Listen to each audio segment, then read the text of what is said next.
구독자 여러분 사랑합니다. 오늘 주제는 사랑하는 사람을 떠나보낸 후 누구도 피할 수 없는 하지만 미리 알면 훨씬 덜 고통스러운 세금 문제입니다. 네, 안녕하세요. 갑작스런 이별의 슬픔 속에서 예상치 못한 세금 폭탄까지 맞닥뜨린다면 정말 얼마나 힘들까요? 오늘 이 복잡한 문제를 저희가 명쾌하게 풀어보겠습니다. 네, 정말 힘든 시기지만 이건 외면할 수가 없는 현실적인 문제죠.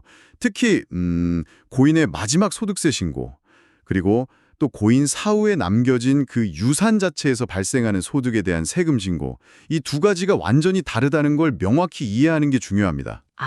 완전히 다른 거군요. 네, 이게 헷갈리기 쉬운데 여기서부터 딱 길을 찾아야 합니다.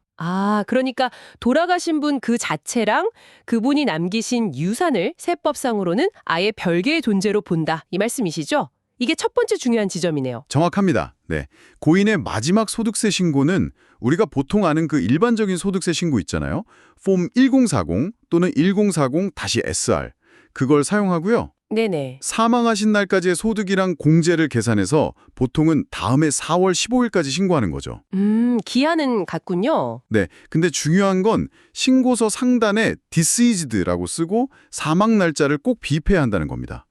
deceased 표시를 해야 하는군요. 그렇죠. 그리고 만약에 생존 배우자가 있다면 공동신고가 가능하고요. 혹시 환급금이 있다면 폼 10310이라는 서류를 통해서 정당한 수령인이라는 걸 밝혀야 할 수도 있습니다. 그렇군요. 폼 10310 알겠습니다.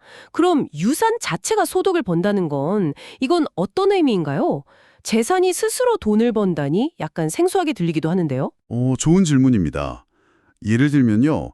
고인이 남기신 은행 계좌에서 이자가 계속 붙는다거나 그쵸. 이자. 네, 아니면 임대하시던 부동산에서 월세가 계속 들어온다거나 혹은 유산을 정리하는 과정에서 주식 같은 자산을 팔아서 이익이 생기는 경우 이런 걸 생각해 보시면 됩니다. 네네. 이렇게 유산 자체에서 연간 총소득이 $600 넘게 발생하면요. 유산의 이름으로 그러니까 별도로 소득세 신고를 해야 하는 거예요. $600요? 생각보다 기준 금액이 되게 낮네요. 네, 맞아요. 그래서 예금이자 같은 것만 있어도 금방 넘을 수 있죠. 이때 사용하는 게 바로 폼 1041 유산 및 신탁소득세 신고서입니다. 그리고 유산은 $600의 소득공제를 받고요. 폼 1041? 여기서 아까 피상속인 관련 소득 IRD라는 개념도 있던데요. 잠깐만요. 이건 또 뭔가요? 소득 종류가 너무 많은 것 같아요. 허허허. 네, 이게 조금 헷갈릴 수 있거든요. IRD는 쉽게 말하면 고인이 살아계실 때 번 돈인데 돌아가실 때까지 받지 못한 돈이에요. 받지 못한 돈. 네, 예를 들어 마지막 월급이라든지 아니면 퇴직금, 사망 전에 발생했는데 미처 못 받은 이자나 배당금 같은 것들이죠. 이 IRD는 고인의 마지막 소득세 신고, 그 폼 1040가 아니고요. 네? 이 돈을 실제로 받은 유산, 즉 폼 1041에서 신고하거나 아니면 이걸 직접 받은 상속인이 각자의 소득세 신고서에 보고해야 합니다. 누가 받았느냐, 이게 중요한 거죠. 받은 사람 기준으로 신고한다. 네, 이제 좀 정리가 되네요. 그럼요, 유산이 이제 상속인에게 분배될 때, 그러니까 상속받는 저 같은 사람에게도 세금 문제가 생길 수가 있는 건가요? 네, 그렇습니다. 유산 자체에 부과되는 세금, 즉 유산세와는 별개로요. 유산이 관리되는 동안 벌어들인 소득 있잖아요. 그게 상속인에게 분배될 때 소득세가 발생할 수 있어요. 소득세가요? 네, 이때 분배 가능 순소득, DNI라는 개념이 등장하는데요.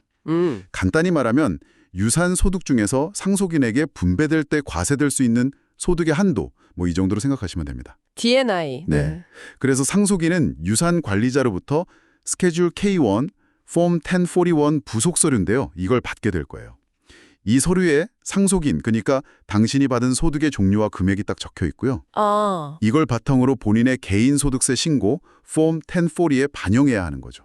그럼 그 키원 서류가 저한테는 일종의 세금 관련 신호탄 같은 거네요. 꼭 확인해야겠습니다.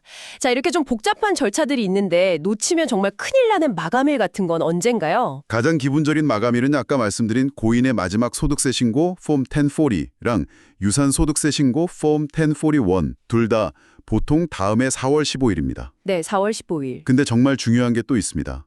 자산 규모가 아주 큰 경우요. 2024년 기준으로 대략 $1,361만 달러를 초과하면 연방유산세 신고서 Form 706라는 걸 사망 후 9개월 내에 제출해야 하는데요. 9개월 내에요? 네, 여기서 핵심은 사망 배우자 미사용 면제액, 영어로는 포터빌리티 일렉션이라는 거예요. 포타빌리티 일렉션이요? 그게 뭔가요? 좀 어려운데요? 네, 이게 뭐냐면요. 배우자 중 한 분이 먼저 돌아가셨을 때 남은 배우자가 고인을 사용하지 않은 유산세 면제 한도액 있잖아요. 그걸 가져와서 나중에 본인의 유산세 계산할 때 합쳐서 사용할 수 있게 하는 제도예요. 아, 면제 한도를 넘겨받는 거군요. 그렇죠. 그런데 이 혜택을 받으려면 유산 규모가 크든 작든 상관없이 반드시 기한 내에 폼 706을 제출해서 이 선택, 일렉션을 해야만 효력이 있습니다. 이걸 그냥 놓치면 나중에 정말 수백만 달러의 세금을 더 낼 수도 있는 그런 중요한 문제입니다. 와, 그러니까 단순히 세금 신고 기한이 아니라 미래의 절세 기회를 잡느냐 놓치느냐, 그 기한인 셈이죠. 와. 이건 정말 미리 알아두지 않으면 나중에 땅을 치고 후회할 수도 있겠네요. 사랑하는 사람을 보는 슬픔 속에서 이런 복잡한 세금 문제까지 챙겨야 한다는 게 참, 버겁게 느껴집니다. 그렇죠. 하지만 오늘 저희가 이야기 나눈 내용들, 그러니까 고인의 마지막 신고랑 유산 신고는 다르다는 점, 또 IRD 개념, 그리고 상속인이 받게 될 그 K1 서류의 의미, 마지막으로 정말 중요한 폼 706과 폴터빌리티 마감일의 중요성, 이런 것들을 좀 기억해 두신다면 그 혼란 속에서도 조금은 더 차분하게 대처하실 수 있을 겁니다. 맞습니다. 그래서 마지막으로 여러분께 드리고 싶은 제안은 바로 이것입니다.